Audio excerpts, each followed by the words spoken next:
جب ہم ہی اچھے نہیں ہیں تو پھر رحمت کی چادریں تو نہیں تان دی جائیں گی ہمارے اوپر. یہ حکمران عذاب ہے ہمارے اوپر اور یہ ہمارے گناہوں کی سزا ہے. حجاج بن یوسف بصرے کا سخت گیر حاکم اپنے ہاتھ سے 70,000 لوگوں کو قتل کیا تھا. 90,000 لوگ اس کے حکم سے کٹے تھے. حضرت حسن بصری رضی اللہ تعالیٰ عنہ فرمایا کرتے تھے اگر پچھلی امتوں کے لوگ اپنے سارے ظالموں کو لے آئیں اور ایک پلڑے میں ڈال دیں، ہم صرف حجاج بن یوسف کو دوسرے پلڑے میں ڈال دیں گے، یہ پھر بھی بھاری ہوگا. صحابی رسول کو سین حرم میں ذبح کیا شخص، بہت ظالم شخص.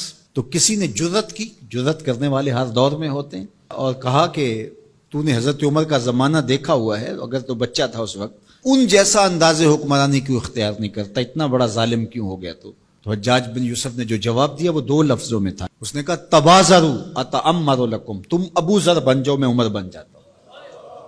جب عوام اچھی نہیں ہوگی تو پھر یہی اوپر ہوگا. جب میں کہتا ہوں الہی میرے احوال دیکھ، حکم ہوتا ہے اپنا نامہ اعمال دیکھ. اور ایک روایت میں ہے اعمالکم امالکم، تمہارے اعمال ہی تمہارے امال ہیں، جس طرح کے عمل ہوں گے اس طرح تمہارے اوپر مسلط کر دیے جائیں گے.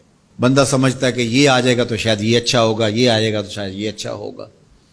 ایسے کافی دیر پہلے ایک حکومت گئی، پھر اس کی بعد دوسری آئی، تو وہ کوئی صحافی تھے تو مجھے کہنے لگے کہ آپ کیا اس پر کہتے ہیں؟ تو میں نے کہا کہ ہم نے پھولوں کی آرزو کی تھی، آنکھوں میں موتیا اتر آیا. تو یہی ہوتا ہے، جب تک ہم خود اپنے آپ کو صحیح نہیں کرنا چاہیں گے اتنی دیر تک کچھ بھی نہیں ہوگا. اور دوسری طرف یہ جو نظام ہے اس وقت ہمارے اوپر مسلط، ہم وا دل نخواستہ قبول کیے ہوئے ہیں، اور یہ مشق تھی کہ چلو اس کے ذریعے سے کوئی بہتری کا راستہ نکلے، لیکن 70 سال سے وہ کولو کے بیل کی طرح وہی مشق ہو رہی ہے.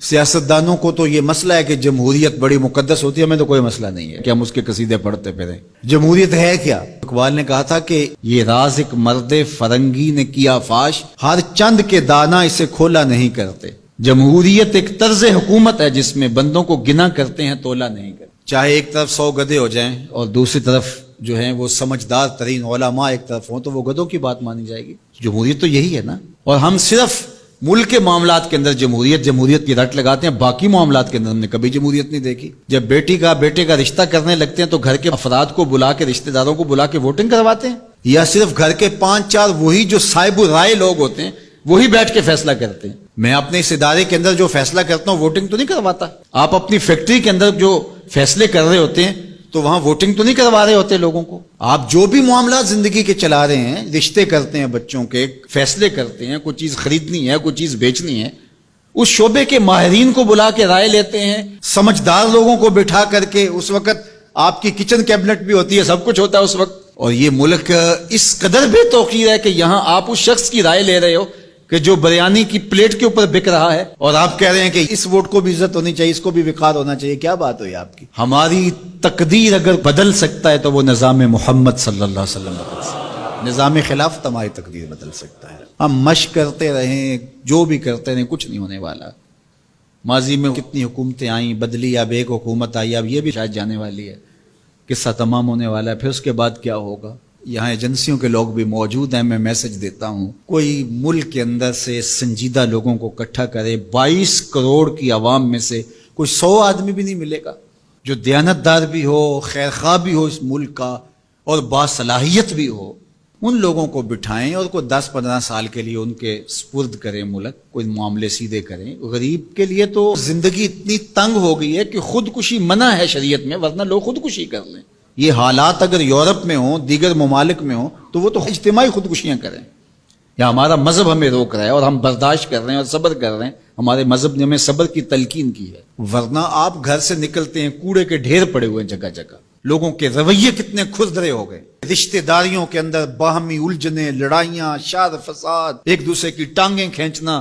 گلیوں بازاروں سے لے کر کے آپ اوپر کی سطح تک چلے جائیں، یہ معاشرہ نہیں رہا.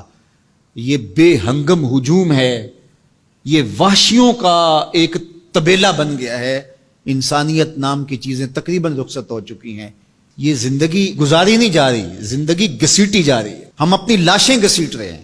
زندگی میں طمانینت، سکون نام کی کوئی چیز ہی نہیں ہے. ہر بندہ ہاتھ ملاتے ہوئے دوسرے سے ڈر رہا ہے کہ پتہ نہیں یہ میرے ساتھ کیا کرنے والا ہے. یہ تو وحشیوں کا معاشرہ ہوتا ہے، انسانوں کا معاشرہ تو نہیں ہوتا. لوگ غریب سے غریب تر ہو رہے ہیں، اور چند لوگوں کے پاس دولتیں اتنی ہیں کہ ان سے شمار ہی نہیں ہو رہی. اور نفس کی کمینگی بھی ختم نہیں ہو رہی. کھا گئے لوگوں کو لوٹ کے, لوگوں کا خون چوس گئے. وہ کبھی آپ نے کوا دیکھا ہے جو بچے کے ہاتھ سے بھی روٹی چھین لیتا ہے؟